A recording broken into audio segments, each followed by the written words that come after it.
Today, let's take just a few minutes to talk about this little quadcopter, the Yifei XS1. I'm sure it goes by many names at this point, the Yifei Phantom, the XS 1.1 as you can see here, but all roads lead to the same endpoint. This is the one I saw on YouTube just a few weeks back, and they're calling it the dancing quadcopter. But before we get into that, what you're going to find in the box, you'll find of course the manual, the USB charger, as well as 4 spare props, the transmitter, which is decently large, quite a bit larger than the quadcopter itself. Unfortunately, the first one that I got was broken, so the left stick worked fine, but the right stick would not work, so I could go up and down and I could spin around, and that was about it. However, I did get a functional one later on. That's why it's taken me so long to put this together. The left bumper button changes the rates. There are 3 different rates for you. The right button makes it flip, and you can, of course, adjust all the different trim options, forward, back, left, right, and it does take a whopping 6 AA batteries. As for the quadcopter itself, it is solid black and white. I didn't see another option available. Has a very thick plastic shell on it. Comes with removable legs as well as removable prop guards. A wonderful on-off switch, something I haven't seen in a lot of quadcopters up to this point. And if you flip it over and turn it on, you'll see that it has red LEDs in the front and green LEDs in the back, but they are unfortunately pretty much impossible to see unless you're standing underneath it, which is not going to happen terribly often. Inside the quadcopter, you'll find a 300 milliamp hour battery, and it's about the same physical size as the battery that comes in the SEMA X11 or the Moontop MT9916, although those are only 200 milliamp hour batteries or 275. So this one's slightly larger, and I got about 5.5 minutes of flight time with it. Now, most importantly, how does it fly?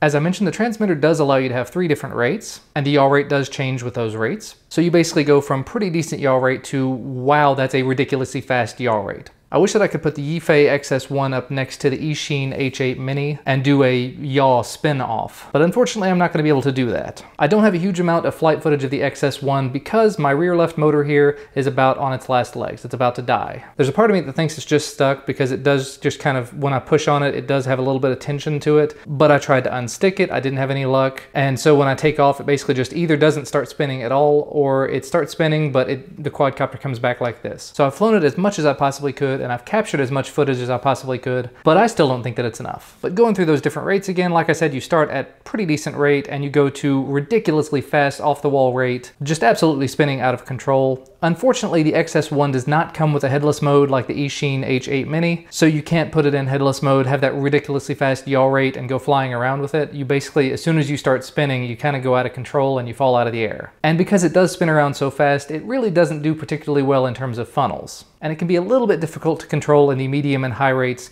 just because it does spin around so fast. As far as the range that you get on it, I was kind of surprised that it doesn't have an extremely good range. With a transmitter of this size, taking this many batteries, I would kind of figure that it would get in the neighborhood of at least 70 to 100 meter range. I was finding about 30 to 40 meters was about the maximum before it would just give out, which is still usable and it's great for a lot of people. In my case, I've got a lot of room to fly outdoors, so the longer the range, the better. Now going back to the rates again, because again, that's the one thing that really makes this sort of stand out. The rates are proportional, so even when you are in that high rate, if you just barely give it stick at all, it will turn slower. It doesn't just immediately go to the fastest rate. So it is sort of controllable in the high mode, but just barely. Still, it's not something that I would recommend for beginners, although the price on it is very reasonable. I think it's in the neighborhood of $22 over on GearBest. Because I did forget to mention it, thanks to GearBest for sending this out for me to take a look at it. I do wish this motor hadn't screwed up on me because this was a whole lot of fun to fly. I have taken this all apart and I have tried to fix this with a screwdriver and everything, tried to just sort of hammer it back down. It seemed to make a little bit of a difference, but it just immediately started having problems again, so not really going to be fixable, unfortunately. And it doesn't appear that they have motors available for it yet either. So if you have any idea what motors go in this that I could replace it with, that would be amazing. Otherwise, it's unfortunately probably going to end up on the shelf. So as far as my thoughts and opinions on this, it gets a pretty decent amount of flight time. It has some amazingly fast yaw, which makes it an awful lot of fun to fly. It's just that I've got a bad motor, so I'm in bad shape here. It does all right in the wind, although I wouldn't take it out on an extremely windy day. But still, for it being in the low $20 range, it is not a bad quadcopter at all. I'll have links to where you can find it over on GearBest site down in the video description. Thanks so much for watching. Thanks for your continued support. Make sure to leave a like below this video if you like this video, and subscribe to receive more videos when they become available. And I will see you again next time.